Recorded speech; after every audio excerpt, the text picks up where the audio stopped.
Pernikahan dimaknai sebagai janji suci yang mengikat seorang laki-laki dan perempuan. Mengucap janji suci, pernikahan merupakan langkah awal perjalanan hidup baru dua insan manusia.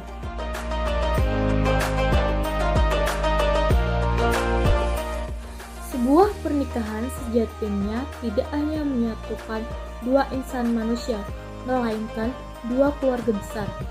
Pernikahan menjadi sebuah peristiwa yang patut disambut dengan rasa syukur dan gembira. Lantas, bagaimana menikah menurut pandangan Islam?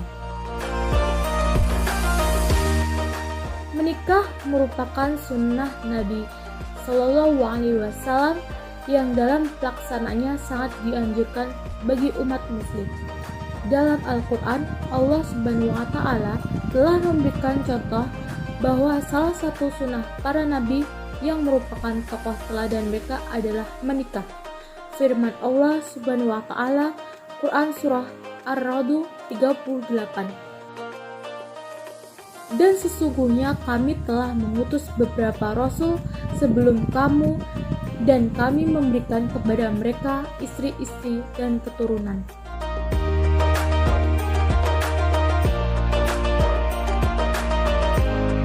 Meskipun menikah dianjurkan dalam Islam, namun terkadang ada orang yang ragu-ragu untuk menikah karena sangat takut memikul beban berat dan menghindarkan diri dari kesulitan. Padahal Islam memperingatkan bahwa dengan menikah, Allah akan memberikan penghidupan yang berkecukupan kepadanya. Allah Subhanahu wa Ta'ala dengan jelas mengatur bagaimana tata cara membina keluarga baru bagi umat muslim. Suatu akad pernikahan menurut hukum Islam ada yang sah dan ada yang batal. Akad pernikahan dikatakan sah apabila akad tersebut dilaksanakan dengan syarat dan rukun yang sesuai dengan ketentuan agama. Berikut rukun nikah menurut Islam. Yang pertama, calon pengantin pria. Yang kedua, calon pengantin perempuan. Yang ketiga, wali. Yang keempat, dua orang saksi. Yang kelima, ijab dan qabul. Meskipun bukan bagian dari rukun nikah, pemberian mahar dari pihak laki-laki kepada mempelai perempuan dinilai sebagai budaya dan bersifat tidak wajib dan mengikat. Mahar hanya ditekankan untuk meringankan pihak mempelai perempuan. Mahar atau mas kawin adalah hak wanita, karena dengan menerima mahar, artinya ia suka dan rela dipimpin oleh laki-laki yang baru saja mengawininya. Mempermahal mahar adalah suatu hal yang dibenci Islam, karena akan mempersulit hubungan pernikahan di antara sesama manusia. Karena merupakan kegiatan sakral dan bernilai ibadah, pernikahan memiliki hukum-hukum yang harus ditaati. Hukum pernikahan ini dilaksanakan berdasarkan kondisi yang terjadi pada kedua calon pasangan pengantin.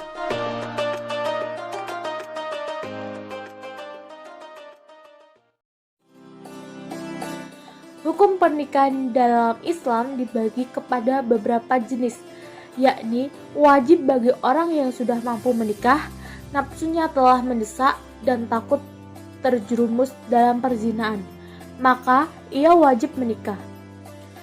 Karena menjauhkan diri dari perbuatan haram adalah wajib Allah, sunnah bagi orang yang nafsunya telah mendesak dan mampu menikah, tetapi masih dapat menahan dirinya dari perbuatan zina, maka sunnah baginya menikah.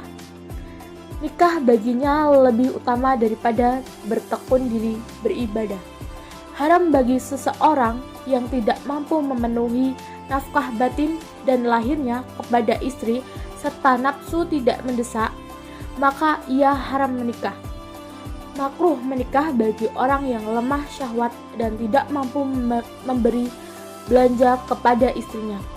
Walaupun tidak merugikan istri karena ia kaya dan tidak mempunyai keinginan syahwat yang kuat, mubah bagi orang yang tidak terdesak oleh alasan-alasan yang mengharamkan untuk menikah, maka nikah hukumnya mubah baginya.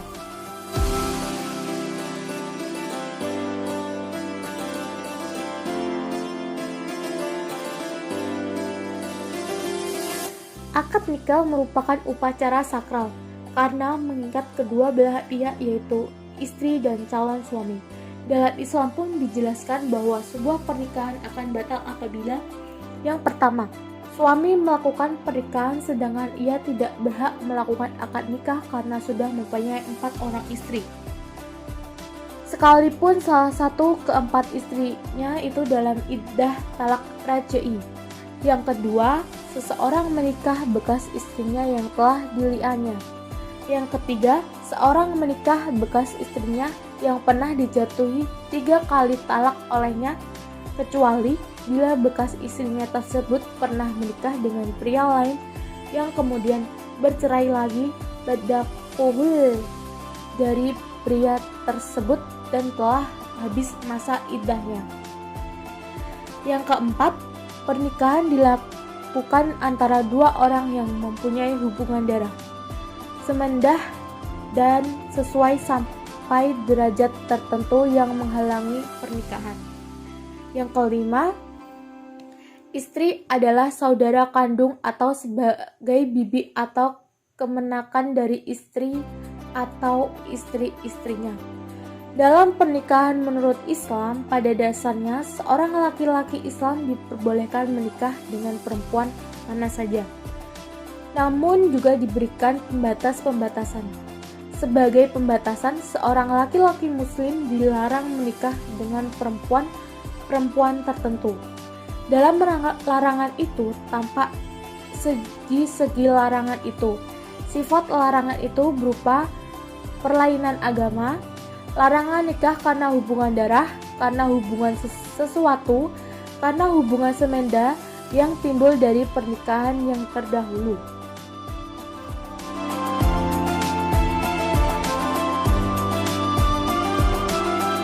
Larangan menikah karena hubungan darah itu tercantum dalam surat An-Nisa ayat 23, yaitu diharamkan mengawini ibu, anak perempuan, saudara perempuan ibu, saudara perempuan bapak, anak perempuan dari saudara laki-laki, dan anak perempuan dari saudara perempuan.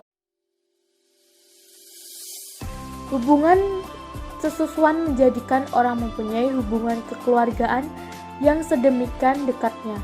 Mereka yang sesusuan itu telah menjadi saudara dalam pengertian hukum pernikahan ini dan disebut saudara sesusuan, tetapi pendekatan ke dalam saudara sesusuan itu tidak menjadikan hubungan persaudaraan sedarah untuk terjadinya saling mewarisi.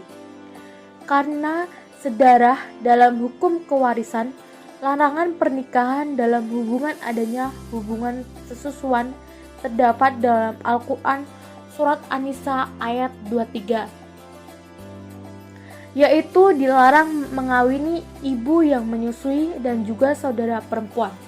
Begitu juga larangan pernikahan karena hubungan semenda. Artinya, hubungan kekeluargaan yang timbul karena pernikahan yang telah terjadi terlebih dahulu. Pelarangan-pelarangan dan hal-hal yang membatalkan nikah yang ada pada ajaran agama Islam seperti uraian di atas bukan sebagai bentuk pengangkangan akan akualitas dan ekspresi pada masalah jalur manifestasi realisi seksual manusia.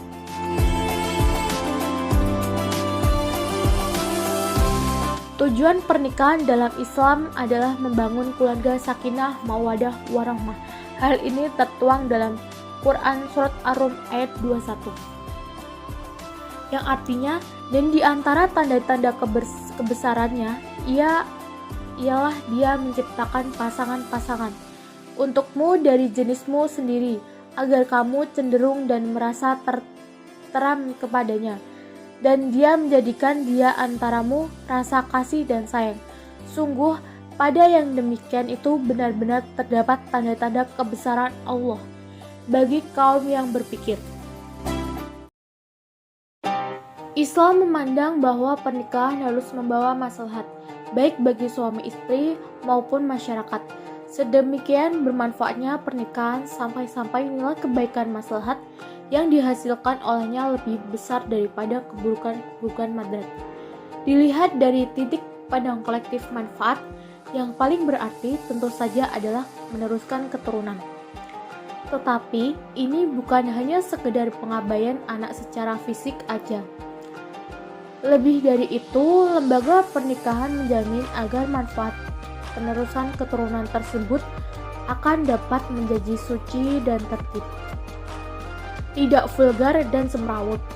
Sedangkan ditinjau dari segi agama khusus, memiliki anak itu berarti melakukan hal-hal seperti berikut: merealisasikan kehendak Allah Subhanahu wa taala, memenuhi panggilan Nabi Shallallahu alaihi wasallam untuk menikah dan menambah jumlah pengikut beliau, serta menunaikan buah kebaikan dari doa anaknya nantinya.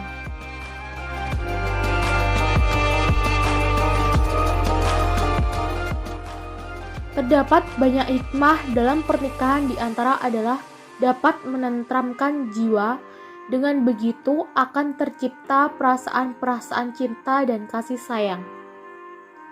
Keluarga yang diliputi rasa kasih sayang satu dengan lain akan tercipta keluarga yang sakinah, mawadah, warahmah. Meskipun tidak mudah untuk mewujudkan karena dibutuhkan rasa saling mengerti, saling menghargai antara suami dan istri. Pernikahan yang penuh berkah adalah benteng iman yang paling kokoh. Dituntut kesabaran, keikhlasan kita dalam mengarungi bahtera yang kadang bergelombang dan berbadai. Maka untuk membentuk sebuah keluarga yang sakinah, mawadah, dan warahmah, maka seorang harus meniatkan pernikahan semata karena Allah Subhanahu wa taala.